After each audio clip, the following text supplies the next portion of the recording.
अप्सरा रंभा स्वर्गलोक की दिव्य अप्सराओं में से एक थी, जिन्हें उनकी अनुपम सुंदरता, मोहक नृत्य और अद्भुत आकर्षण के लिए जाना जाता था।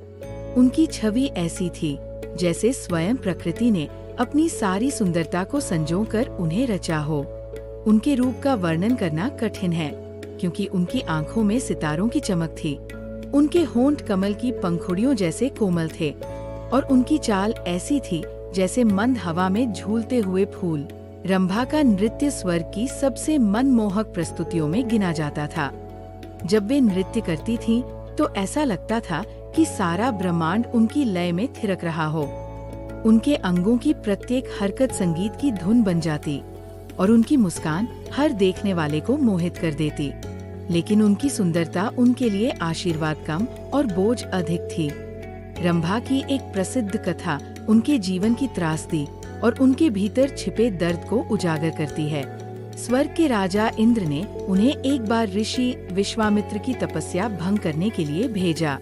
ऋषि विश्वामित्र अपनी कठोर तपस्या के कारण देवताओं के लिए चुनौती बन चुके थे।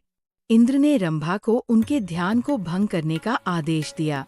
रंभा ने अपनी इच्छा के विरुद्ध इस कार्य को स्वीकार किया, क्योंकि वह इंद्र के आदेश का उल्लंघन नहीं कर सकती थी।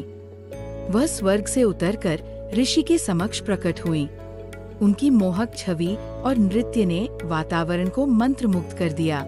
लेकिन विश्वामित्र, जो उनकी चाल को समझ चुके थे, अत्यंत क्रोधित हुए।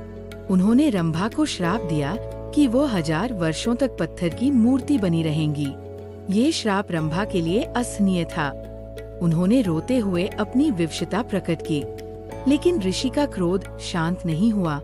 पत्थर में बदलने से पहले रंभा की आंखों से जो आंसू बहे, वे मानो स्वर्ग और धरती दोनों को करुणा से भर गए। रंभा की कहानी केवल उनकी सुंदरता की नहीं, बल्कि उनके दर्द और बलिदान की भी है। वह एक ऐसी नारी थी जिनकी सुंदरता ने उन्हें अमर बना दिया, लेकिन उनकी आत्मा हमेशा अपने अस्तित्व की सच्चाई और स्वतंत्रता के लिए तड़पती रही।